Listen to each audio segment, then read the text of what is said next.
ओम शांति। ओम शांति। आज की तारीख है 13 अक्टूबर 2025। साकार महावाक्य। बाबा कहते मीठे बच्चे, तुम्हें देवता बनना है। तुम्हें देवता बनना है।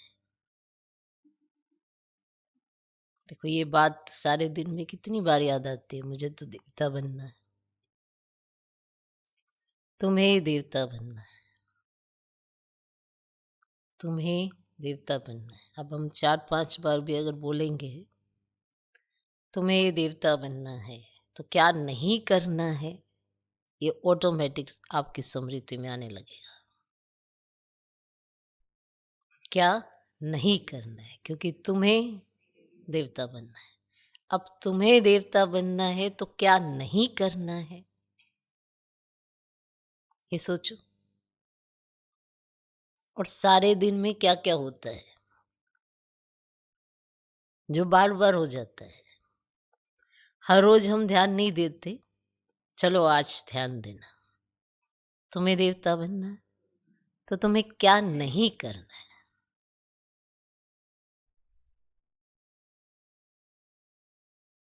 सोचो, मुझे देवता बनना है तो मुझे क्या नहीं करना है। सोच लिया?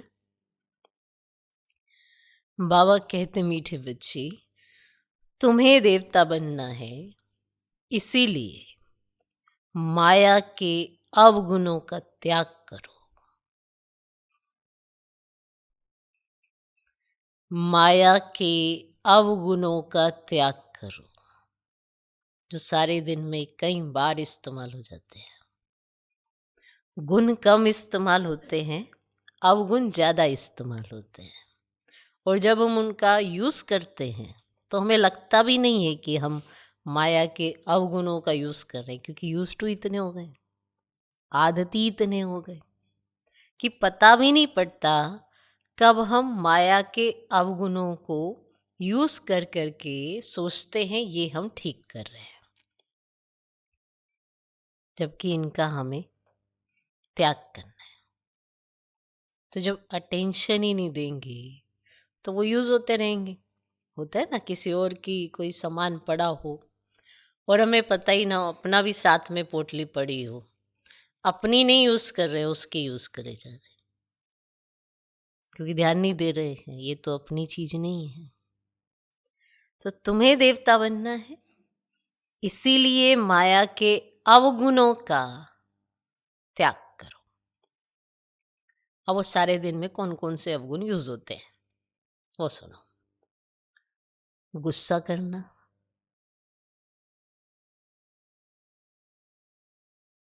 मारना। अब कहेंगे हम तो किसी को मारते ही नहीं, कुछ तो करते होंगे। गुस्से में हाथ पांव भी तो चलते ही है ना। गुस्सा आता है तो बहुत जल्दी हाथ चलते हैं, कुछ और नहीं बोलेंगे तो हाथ ही चला दें। गुस्सा करना, मारना, तंग करना। अब अगर लगता है कि उसने मुझे तंग किया तो उसको भी तंग करना है, तो ये माया के अवगुणों का यूज करने लगता है। तंग करना, बुरा काम करना, चोरी चकारी करना, ये सब महापाप है। यानी ये महापाप की लाइन में आते हैं। अगर गुस्सा भी करते तो ये भी महापाप है। सबसे पहले अपने आप को बताना पड़ता है कि मुझे गुस्सा नहीं करना है, पर हम कई बार गुस्सा करते हैं तो कहते बात ही ऐसी थी। उस पे बाबा ने कई बार मुरली चलाई है कि अपने आप को हम बहुत जल्दी सेटिस्फाई करते हैं, और सामने वाला अगर कोई सीन क्रिएट कर देता है तो हमें गुस्सा आ गया तो हम कहते हैं उसने ऐसे किया ना, पर गुस्सा तो मेरे अंदर आया है। तो रोज हम सुबह सुनते हैं और दिन में इग्नोर करते हैं, फिर रात को टटोलते हैं और फिर सो जाते हैं। अगले दिन फिर मुरली आती है, फिर भगवान प्रयास करता है कि हमें ये बात समझ में आए कि हम यहाँ बनने क्या आए हैं। अगर हर एक ये समझे मैं तो देवता बनने आया हूँ, तो दैवी गुण होना तो नेचुरल होना चाहिए। पर ठीक है, अभी हम सर्वगुण संपन्न नहीं बने हैं, पर इतनी परसेंटेज में तो हो जो कोई ये कह सके कि इनमें क्रोध तो नाम मात्र ही है, माना लास्ट में पहुंचे हुए हैं। कभी रेयर टू रेयर कभी इन्हें क्रोध में देखा गया है। तंग करना तो इन्हें किसी को आता ही नहीं है। नाराजगी तो इनके जीवन में है ही नहीं, किसी से नाराज ही नहीं होते। अब हम देवता बन रहे हैं तो सामने वालों को ये एहसास तो होना चाहिए, पर अगर नहीं हो रहा है तो कमी कहीं हम में है। तो ये जो महापाप हो रहे हैं, फिर से कहेंगे, पुराना विक्रम विनाश नहीं हो रहा, नया और चढ़ेगा तो खाता तो बढ़ेगा, और उस खाते का बोझ अपने साथ ही चलेगा, किसी और के साथ नहीं चलने वाला है। तो बार बार याद रखना पड़ेगा कि आपको क्या बनना है। ब्राह्मण तो बन गए, चलो समझ मिल गई, ब्राह्मण बन गए, उच्च कोटि का ज्ञान मिल गया। इतना श्रेष्ठ ज्ञान सबको थोड़ा नसीब है, आपको मिल गया। अब उस ज्ञान से करना क्या है? जीवन को तो सार्थक करना है, उस ज्ञान के आधार पर ही करना है ना। माने जो हम अपने आप को एक्सक्यूज देते हैं कि ऐसा था तो ऐसा हो गया, ऐसा था तो ऐसा हो गया, ये ज्ञानी थोड़ा देगा। ज्ञानी तो अपनी ही चेकिंग करेगा कि ऐसा फिर भी क्यों हो गया, ऐसा तो होना नहीं चाहिए, बनना तो तुझे है।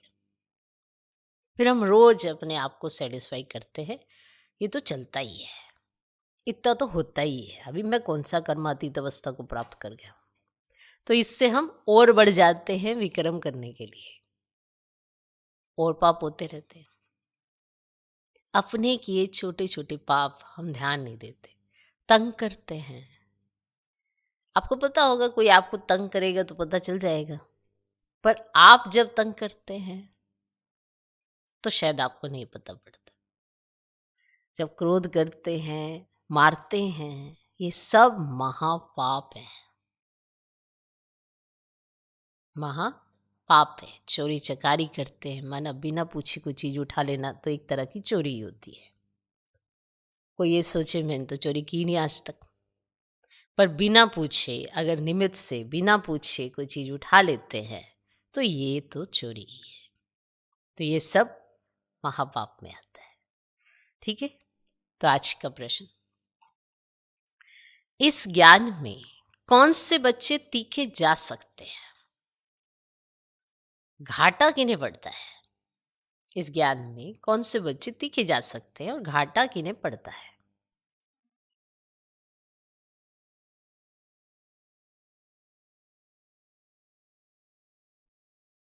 उत्तर, जिन्हें अपना पोता मेल रखना आता है। जिन्हें अपना पोता मेल रखना आता है वे इस ज्ञान में बहुत तीखे जा सकते हैं। घाटा उनको पड़ता है जो देही अभिमानी नहीं रहते।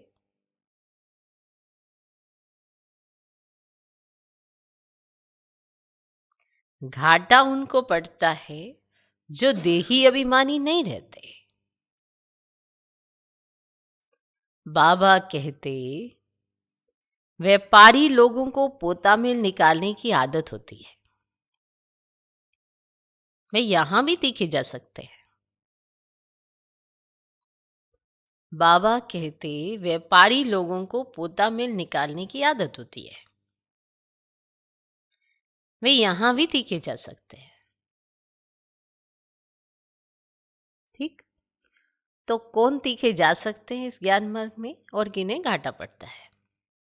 जो देही अभिमानी नहीं रहते। और तीखे कौन जा सकते हैं? जो अपना पोता मेल रखते हैं, वे तीखे जा सकते हैं। जो अपना पोता मेल रखते हैं, दूसरे का नहीं, जो अपनी चेकिंग करते हैं, कहाँ मैंने फायदा किया, कहाँ मैंने घाटा किया, क्या मेरा चिंतन चला जिसकी वजह से वायुमंडल ऐसा बना, क्या मैंने वाइब्रेशन दिए, कैसी मेरी वृत्ति, तो आप वृत्ति से वाइब्रेशन, वाइब्रेशन से वायुमंडल, उसको भी याद रखना। वहाँ भी हम अपने आप को घाटा डाल देते हैं। कई बार हमें लगता है कि अरे हम तो नॉर्मली बात कर रहे थे, पर कहीं ना कहीं हमारी वृत्ति में, जैसे कहते हैं ना, हलचल होती है, तो वो हमारी बातों में आ जाती है। तो सामने से जब हमें हलचल वाला ही रिस्पॉन्ड मिलता है तो एकदम से घबरा जाते हैं कि ये सामने वाला मेरे साथ कैसे बात कर रहा है। तो हलचल में हम खुद होते हैं, तो ये भी चेकिंग हमें अपनी करनी है, अपने पोता मेल से, कि आज मैंने क्या क्या घाटा डाला।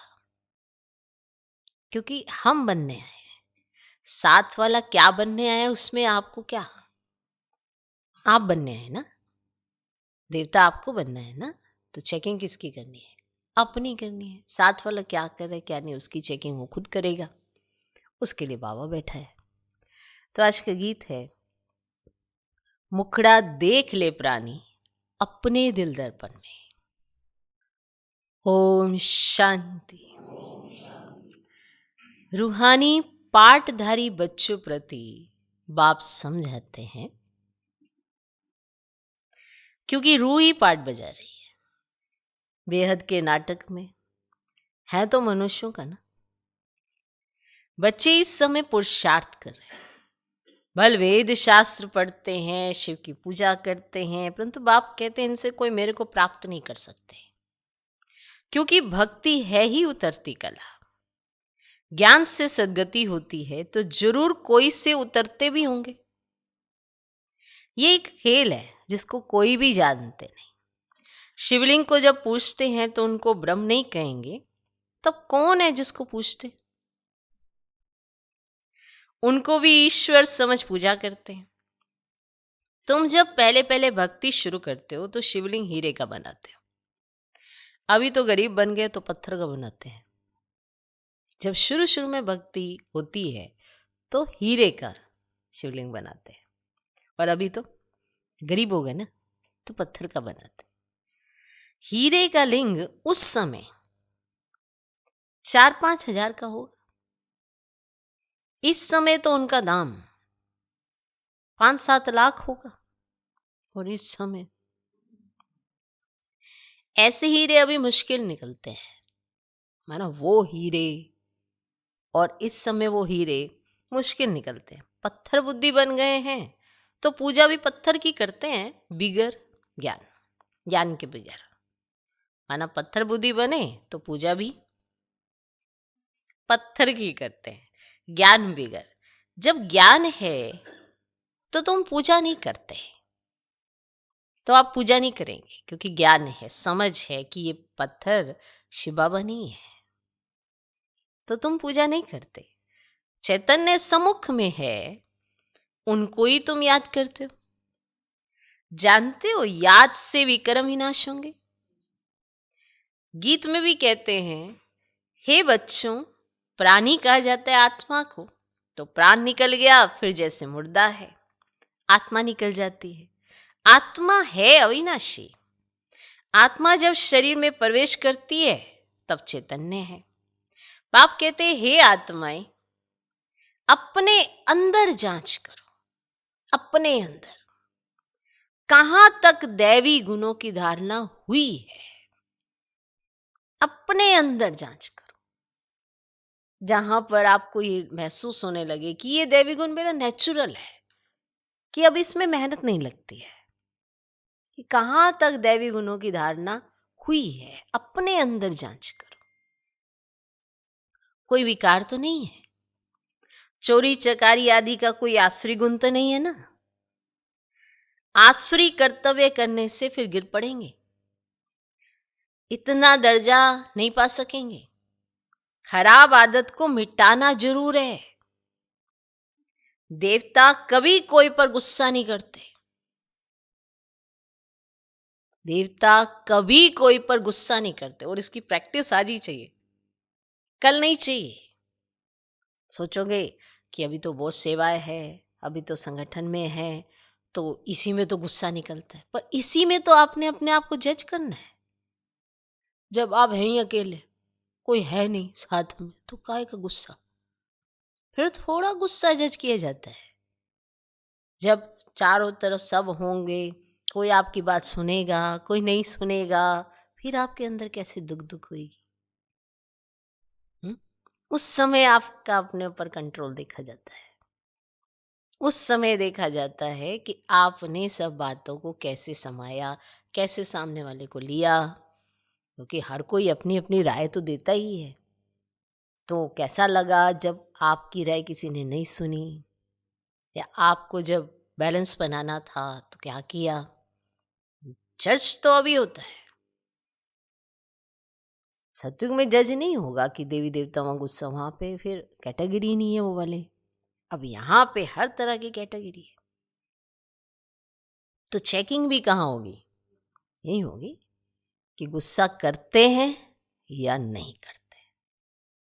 इसलिए जब कोई प्रोग्राम्स होते हैं, कोई सेवाएं होती है ना, तो देखो तब सबका मन बाहर निकलता है। ऐसा लगता है कि अरे ये क्या तूफान ही आ गए। आत्माएं कहती अरे हम पहले ही ठीक थे, हम अकेले अकेले सेवा कर रहे थे, ठीक थे, ये क्या हो गया। पर जब संगठन में सबके साथ अगर आपके अंदर उमंग उत्साह है, आपकी वृत्ति अच्छी है, सब चीज़ों को आप एडजस्ट करना जानते हैं, तो आपकी प्रेजेंस में हर एक आत्मा उमंग उत्साह में आएगी। ये नेचुरल होता है, क्योंकि वृत्ति से तो वाइब्रेशन बनते हैं। पर आपकी वृत्ति क्या है, मैं कर रही हूँ, मैं इतना करती हूँ, कोई मेरे को साथ नहीं देता, मैंने इतना किया, पहले ही आपकी वृत्ति में ऐसे वाइब्रेशन है। तो फिर अगर अचानक से कोई आपसे पूछ ही लेता है, ये गुस्सा आ जाता है। तो देवता कभी कोई पर गुस्सा नहीं करते। यहाँ असुरों द्वारा कितनी मारे खाते हैं, क्योंकि तुम दैवी संप्रदाय बनते हो तो माया कितनी दुश्मन बन पड़ती है। माया के अवगुण काम करते हैं, मारना, तंग करना, बुरा काम करना, ये सब पाप है। तुम बच्चों को तो बहुत शुद्ध रहना चाहिए, चोरी चकारी आदि करना तो महान पाप है। बाप से तुम प्रतिज्ञा करते आए हो, बाबा मेरा तो आप एक, दूसरा न कहिए। ये प्रतिज्ञा की है ना, बाबा मेरा तो आप एक, दूसरा न कहिए। हम आपको ही याद करेंगे। भक्ति मार्ग में भल गाते हैं, परंतु उनको पता ही नहीं कि याद से क्या होता है। वे तो बाप को जानते ही नहीं। एक तरफ कहते हैं नाम रूप से न्यारा है, और दूसरी तरफ फिर लिंग की पूजा करते हैं। तुमको अच्छी रीति समझ कर फिर समझाना है। बाप कहते हैं यह भी जज करो कि महान आत्मा किसको कहा जाए। चलो आप ये खुद भी जज करो कि महान आत्मा किसको कहा जाए। श्री कृष्ण जो छोटा बच्चा स्वर्ग का प्रिंस है, वह महात्मा है या आजकल के कलयुगी मनुष्य है। वह विकार से पैदा नहीं होता है, नहीं होता है ना। श्री कृष्ण विकार से पैदा नहीं होता है, वे है ही निर्विकारी दुनिया, और यह है विकारी दुनिया। निर्विकारी को बहुत टाइटल दे सकते हैं, विकारी का क्या टाइटल है। श्रेष्ठाचारी तो एक बाप ही बनाते हैं, वह है सबसे ऊंचते ऊंच, और सब मनुष्य पाठधारी हैं तो पाठ में जरूर आना पड़े। और सत्युग है श्रेष्ठ मनुष्यों की दुनिया, जानवर आदि सब श्रेष्ठ है। वहां कोई ऐसा जानवर नहीं जो खराब हो, सब श्रेष्ठ है। वहां माया रावण ही नहीं, वहां ऐसे कोई तमोगुनी जानवर होते ही नहीं।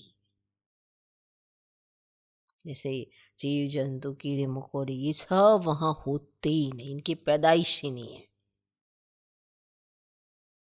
सत्युग में तो विकार का नाम ही नहीं। फिर वहां बच्चे कैसे पैदा होते हैं, ये भी तुम बच्चे जानते हो। वहां विकार होते नहीं, वहां है ही योग बल। बाप कहते तुमको देवता बनाते हैं तो अपनी जांच पूरी करो। मेहनत बिगर विश्व का मालिक थोड़े बन सकेंगे। आपको यही मेहनत अपने साथ करनी है, बस अपनी जांच करनी है, ये है मेहनत, और कोई मेहनत नहीं है। किसी और की चेकिंग आपको नहीं करनी है। किसी और के पिछाड़ी आपको नहीं जाना है। आपको अपनी जांच करनी है कि मेरा चिंतन कैसा, मैं देवता बनने वाला, मेरे अंदर दैवी गुणों की धारणा कितनी, जब भी कोई ऐसा कार्य आता है तो कौन सा दैवी गुण मेरा सामने आता है या अवगुण ही आ जाते हैं, तो माना कितनी प्रैक्टिस कम है। फिर कहेंगे बात ऐसी बात ऐसी, बात कैसी भी हो, बाबा ने तो मुरलियों में कहा, बड़े से बड़ी भी हो चाहे कैसी भी हो, पर आपको ही देखना है कि देवता तो मुझको बनना है, तो दैवी गुणों की धारणा क्यों नहीं। धारणा माना उस समय हम दैवी गुणों से रिप्रेजेंट क्यों नहीं कर रहे। अब आप कहेंगे कि धारणा तो है, 1 महीने पहले सारी धारणा थी, सारी धारणाओं में ही चल रहे थे हम। अब जब बात आई संगठन में चलने की तो सारी धारणाएं धरी की धरी रह गई। प्रैक्टिकल करने की जब बात आती है तभी तो देखा जाता है कि आप में दैवी गुण कितने हैं। ठीक है, जैसे तुम्हारी आत्मा बिंदी है वैसे बाप भी बिंदी है, इसमें मूंझने की तो कोई दरकार ही नहीं है। कोई कहते हैं हम देखें, दिखाओ हमें, हम देखें क्या बिंदी को, माना आप दिखा दो मान जाएंगे। कई कहते हैं हम देखें, बाप कहते हैं देखने वालों की तो तुमने बहुत पूजा की, देखने वालों की तो तुमने बहुत पूजा की, फायदा कुछ भी हुआ ही नहीं। अब यथार्थ रीति मैं तुमको समझाता हूं, मेरे में सारा पार्ट भरा हुआ है, सुप्रीम सोल हूं ना, सुप्रीम फादर। कोई भी बच्चा अपने लौकिक बाप को ऐसे नहीं कहेंगे, एक को ही कहा जाता है। अब सन्यासियों को तो बच्चे हैं नहीं जो बाप कहें, अब यह तो सब आत्माओं का बाप है जो वर्षा देते, उन्हों का कोई ग्रस्त आश्रम तो ठहरा नहीं, तो बाप बैठ समझाते हैं तुमने ही 84 जन्म भोगे हैं, पहले पहले तुम सतो प्रधान थे, फिर नीचे उतरते आए हो, अभी कोई अपने को सुप्रीम थोड़े कहेंगे, अभी तो नीच समझते हैं। और बाप बार बार समझाते हैं मूल बात की अपने अंदर देखो, अपने अंदर देखो कि हमारे में कोई विकार तो नहीं है, अपने अंदर देखो। रात को रोज अपना पोता मेल निकालो, रात को क्यों कहा जाता है निकालने के लिए, इसलिए कहा जाता है कि जो सुबह होगी वो एक नई शुरुआत करेंगे, समझे।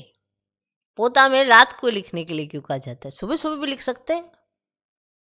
अब देखो व्यापारी भी क्या करता है, वो रात को ही क्यों लिखता है, कि सुबह से उसकी प्लानिंग होगी कि आज जो कल रात को मैंने पोता मेल निकाला उसमें जो घाटा पड़ा वो सुबह से मैंने कैसे ठीक करना है।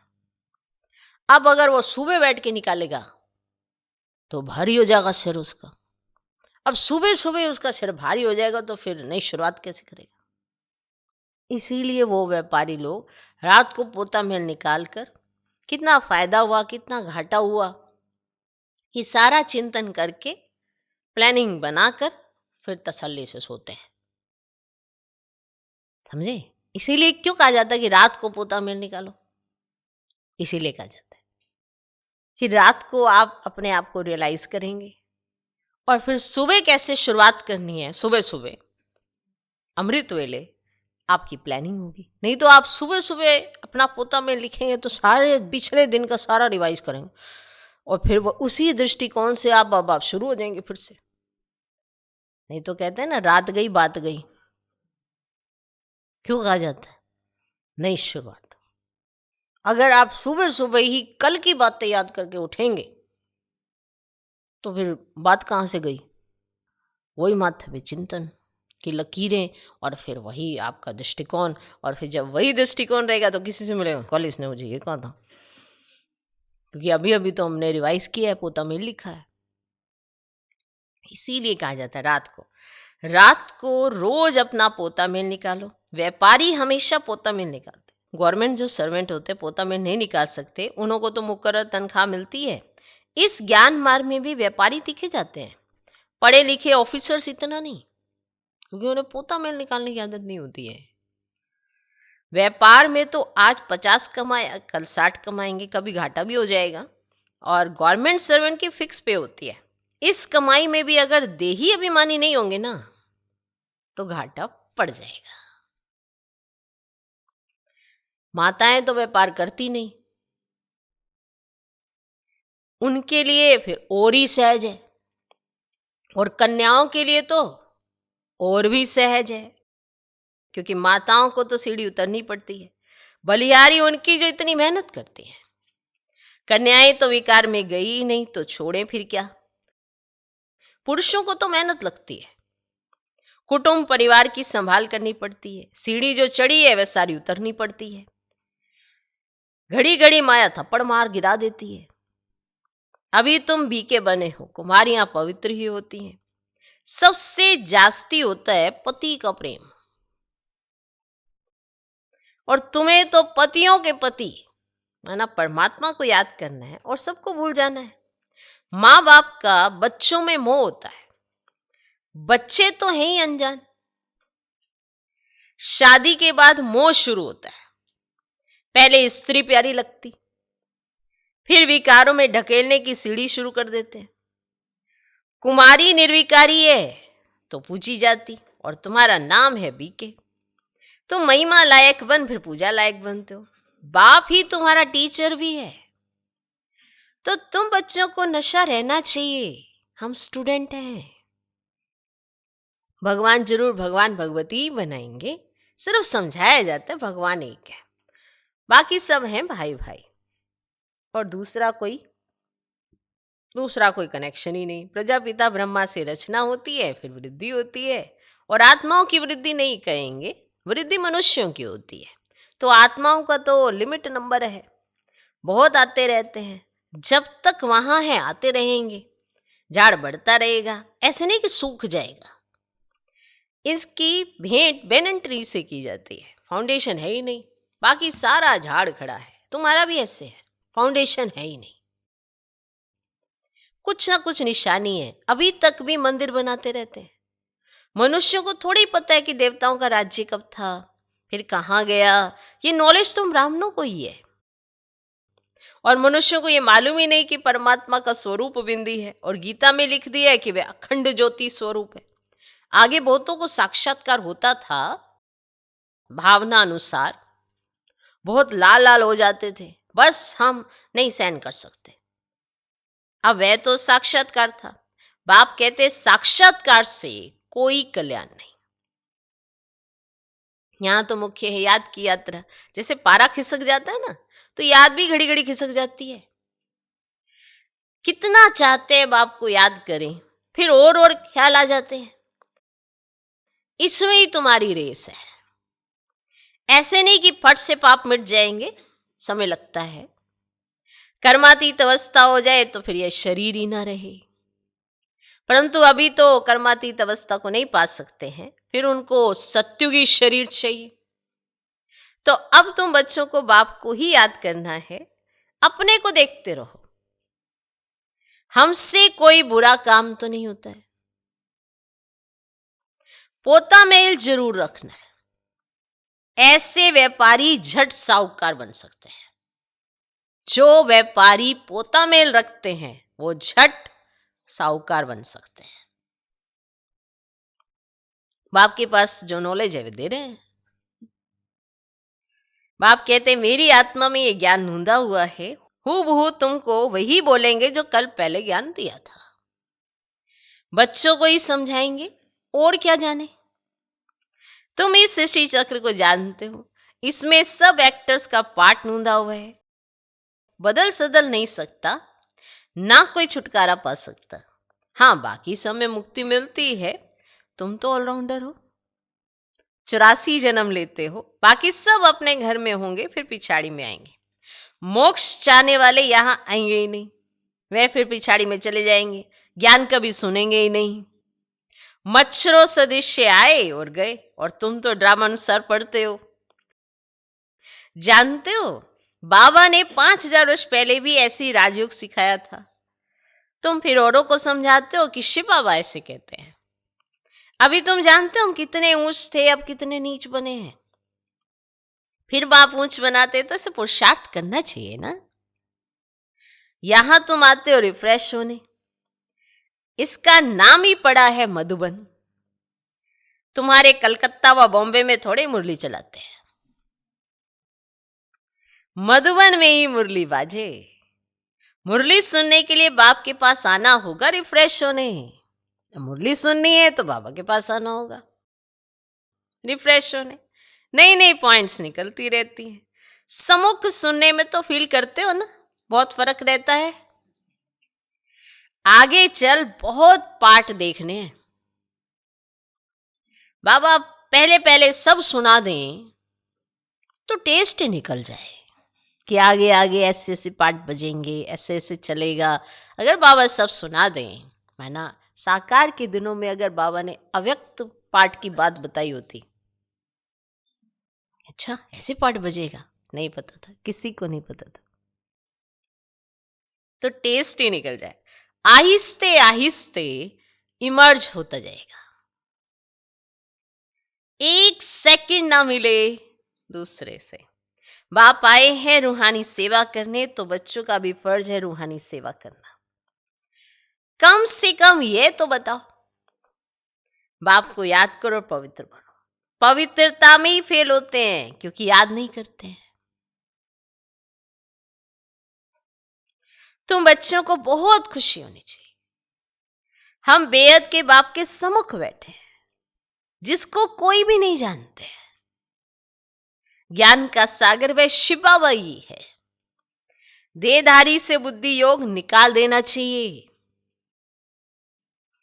शिव बाबा का ये रथ है, इनका रिगार्ड नहीं रखेंगे तो इनका रिगार्ड नहीं रखेंगे तो धर्मराज द्वारा बहुत डंडे खाने पड़ेंगे। बड़ों का रिगार्ड तो रखना है ना।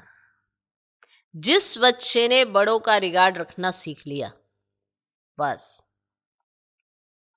वो आगे ही बढ़ेगा, पीछे नहीं आएगा। तो बड़ों का रिगार्ड तो रखना है ना।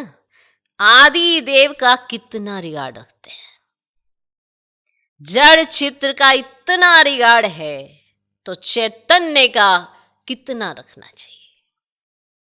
जड़ चित्रों का कितना रिगार्ड, तो चैतन्य का कितना रिगार्ड रखना चाहिए। अच्छा, मीठे मीठे सिकिलदे बच्चों प्रति माता पिता बाप दादा का याद प्यार और गुड मॉर्निंग। रूहानी बाप की रूहानी बच्चों को नमस्ते। हम रूहानी बच्चों की भी रूहानी बाप को नमस्ते नमस्ते नमस्ते। Good morning good morning good morning. धारणा के लिए मुख्य सार, पहला पॉइंट,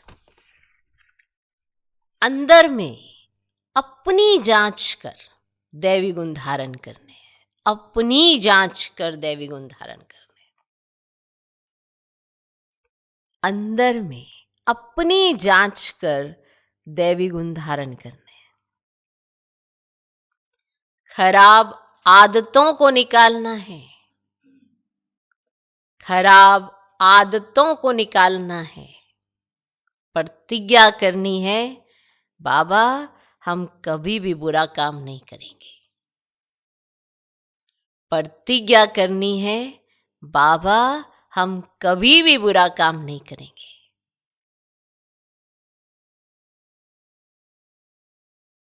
दूसरा पॉइंट, कर्मातीत अवस्था को प्राप्त करने के लिए याद की रेस करनी है। कर्मातीत अवस्था को प्राप्त करने के लिए याद की रेस करनी है। रूहानी सेवा में तत्पर रहना है। रूहानी सेवा में तत्पर रहना है। बड़ों का रिगार्ड रखना है। बड़ों का रिगार्ड रखना है। कर्मातीत अवस्था को प्राप्त करने के लिए याद की रेस करनी है। रूहानी सेवा में तत्पर रहना है। बड़ों का रिगार्ड रखना है। आज का वरदान, फॉलो फादर के पाठ द्वारा मुश्किल को सहज बनाने वाले तीव्र पुरुषार्थी भव। फॉलो फादर के पाठ द्वारा मुश्किल को सहज बनाने वाले तीव्र पुरुषार्थी भव। मुश्किल को सहज बनाने व लास्ट पुरुषार्थ में सफलता प्राप्त करने के लिए पहला पाठ है फॉलो फादर। ये पहला पाठ ही लास्ट स्टेज को समीप लाने वाला है। इस पाठ से अभुल, एक रस और तीव्र पुरुषार्थी बन जाएंगे, क्योंकि किसी भी बात में मुश्किल तब लगता है जब फॉलो करने के बजाय अपनी बुद्धि चलाते हो। बहुत सिंपल सी बात है। मुश्किल ही तब लगेगा जब आप जो कहा जाता है वो ना करके अपनी बुद्धि चलाते रहते हो।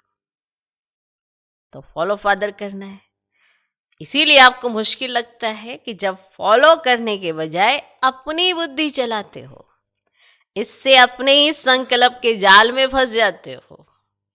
जो कहा वो नहीं करना, अपनी बुद्धि चलाते रहना, संकल्प बुनते रहना, सोचते रहना, विचार करते रहना, और फिर उसका जो जाल बनेगा उसमें खुद ही फंस गए मकड़ी की तरह। फिर समय भी लगता है और शक्ति भी लगती है, क्योंकि आपने बहुत सारे संकल्प चला दिए स्वयं के प्रति। नहीं, ऐसा नहीं ऐसा है, वैसा नहीं ऐसा है, कहा ऐसा सीधा सीधा फॉलो करो, ऐसा कहा ऐसा करना है, हाँ जी ठीक है। नहीं, संकल्प चलाने, बहुत सारे संकल्प चलाने। अब समय भी जाएगा, शक्ति भी जाएगी, आत्मा कमजोर भी हो जाएगी, क्योंकि फॉलो तो किया नहीं, जो कहा वो तो करना ही नहीं। कई कहते हैं अरे हम तो बड़ा कुछ करना चाहते हैं, पर जो कहा जाता है वो तो करना ही नहीं चाहते। तो फिर क्या करना चाहते हो? अपनी ही दुनिया में अपने हिसाब से चलना चाहते हैं। तो फिर बनेंगे कहाँ से? अब टीचर के कहे अनुसार तो चलना नहीं, तो फिर बनना कहाँ से? तो इससे अपने ही संकल्पों के जाल में फंस जाते हैं। फिर समय भी लगता है, शक्ति भी लगती। अगर फॉलो करते जाओ तो समय और शक्ति दोनों बच जाएगी, जमा हो जाएगी। समय भी बचेगा, शक्ति भी बचेगी और समय भी बच जाएगा, जमा हो जाएगा ना वो सब कुछ। आज का स्लोगन, सच्चाई सफाई को धारण करने के लिए। अब कई कहते हैं कि हम सच्चे और साफ रहना चाहते हैं, पर रहा नहीं जाता। ये सोच में पड़ जाते हैं कि पता नहीं क्या, अगर हमने सच्चाई सफाई सारी अपनी बता दी, सामने वाला क्या सोचेगा, मेरी तो इमेज ही गलत बन जाएगी। इतना सच्चाई सफाई से थोड़ा चला जाता है। इसके लिए पहले चाहिए, अगर सच्चाई सफाई धारण करना चाहते हो तो इसके लिए अपने स्वभाव को सरल बनाओ। जो सरल स्वभाव वाला होता है ना, वो बड़ी जल्दी ही ट्रांसपेरेंट रहता है। उसको ये फर्क नहीं पड़ता कि इस पे मुझे क्या कहा जाएगा, ये हो जाएगा, मेरी इमेज नहीं। वो सरल स्वभाव का है, तो बड़ी साधारणता से अपनी हर बात रखता है और डायरेक्शन का पालन करता है, और वो बनता चला जाता है। तो सच्चाई सफाई को धारण करने के लिए अपने स्वभाव को सरल बनाओ। अव्यक्त इशारे, स्वयं और सर्व के प्रति मनसा द्वारा योग की शक्तियों का प्रयोग करो। जितना स्वयं को मनसा सेवा में बिजी रखेंगे, उतना सहज माया जीत बन जाएंगे। सिर्फ स्वयं के प्रति भावुक नहीं बनो, लेकिन औरों को भी शुभ भावना शुभ कामना द्वारा परिवर्तित करने की सेवा करो। स्वयं के प्रति भाव, तुम कितना कुछ करती हो, तुम कितना कुछ करते हो, अपने आप से ही कहते रहते हैं तेरे संस्कार तो कितने अच्छे हैं ना, बाकी तेरे साथ एडजस्ट ही नहीं हो रहे, तेरे तो कितने अच्छे संस्कार। अपने आप के प्रति तेरे को कोई समझ ही तो नहीं पा रहा, अपने आप से अपने आप को इतना उठाते जाएंगे। और फिर सामने से अगर कोई कहेगा ना परिवर्तन करने के लिए, होगा ही नहीं, क्योंकि खुद को ही कह रहे इतने अच्छे संस्कार है तेरे, कि सामने वाला या साथ वाला तो परेशान है उनकी एक्टिविटी से, लेकिन उनको लगता है हम सर्वगुण संपन्न है।